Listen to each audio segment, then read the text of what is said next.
qaba sirba haadhaati yaa ayyoo guddishaa yaa jiruuto mee waa'ee sirba san irraa sirbaa miti walleessan yoon irraa si hime laal haati Oromoo haadha addunyaatiin adda haati Oromoo haadha addunyaatiin adda qoran cabsiti mooyyee tumti qooshaa daayiti bishaan waraabdi sanirraani ilmoosiin hadiyyeessin yoggu takka lafan keenya booda jiruusii cufa bobeessitee akka shamaa bilbiltee ilmaan see guddifte duuba Oromoon waa sadii jaalatti ta duraatti haadha ta lammeessaatti dachi irra uumamte ta sadeessaa jaarteedha waan sadeen kanarraan kaatu tanaaf walleeyyaa haadhatoo jettu san achi geessan seena gaafaan baase onnee nama cufaa seente sammuu nama cufaa keessatti sibirte walaluma takkaan seejaa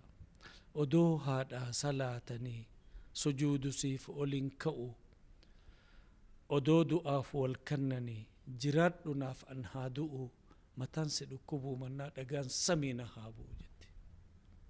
eegagaa ifaaja haadhaatii fi laalaa fi dararaa fi rakkoo fi dadhabbii haadhaa himte booda walaloon tun hedduu waan ni gooti booda walleessun dura naaf si uumeen wallise dura itti aanseetiin yaa haadhatoo wallise itti aanseetiin quburee wallee jettu wallise walleen sun booda du'aa'iin walleen sun naa godhamte ilaa qabriina jala galti dhugatti wallee sun yaa haadhatoote jettu yaa haadhatoo ayiyyoo guddishaa yaa tiruu rabbi malee kasi caalu hin jiru dhugumatti hin jirreessimmas namuustis ni fudhata akkasi walleensan osoo haati teessan jirtuutti kan wallistamu jirtuu dhiyoo duute ayyoonti dhiyoo duute umrii dheertuu jiraatte dhageesse gurbaa keetiin raadiyoo kana akkamumatti gurbaan kiyya raadiyoo waan xiqqaa kana seena kookasaan hin dhagaye ammoo as keessa jiraa jettiin san raadiyoo eegaa maqaa dha'e qotee bulaan keenya magaalaa dhaqee raadiyoon 50 shubbisaa qabu nuu kannaa jedhu gaaf tokko odoo guuzago odoo gartee shingaa tumaniiti raadiyoo kana namni qabu fidee caayaa kaaye wal fakkaata cufti birqee dhabeeyta birqee jaaniini oduma taphatanii ijoolleen ka tokko lilmee bakka saatirraa adeemsifte amma galgala yagguu galan gurbaan fudhatee gandaggale yagguu banumaa fi cufuu qofa deemanii sarchin godhan hin soqan yagguu bane hin jiru paasapoorti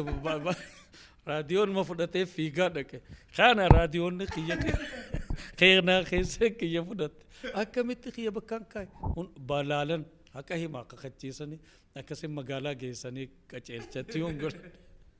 waan akkanaaf haa ta'u argama sirba san garuu xiqqishoo irraa jenneeti nuti istuudiyoon isin gargaara sirba haadhaatirraa eegalle yeedaloo hojii osoo isin darare ammas deebi'ee sii kakadhu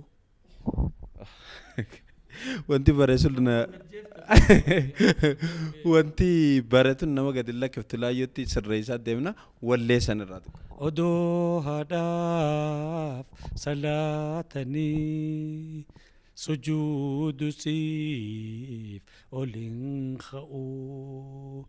odoo du'aaf wal kannanii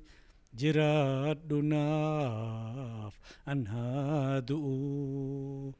mataan sedhoo kubuu mannaa dhagaan samii na haa bu'u yaa haadhatoo ayiyyoo guddishaa yaa tiruu rabbi malee kasi caalu hin jiru rabbi malee kasi caalu hin jiru rabbi malee kasi caalu hin jiru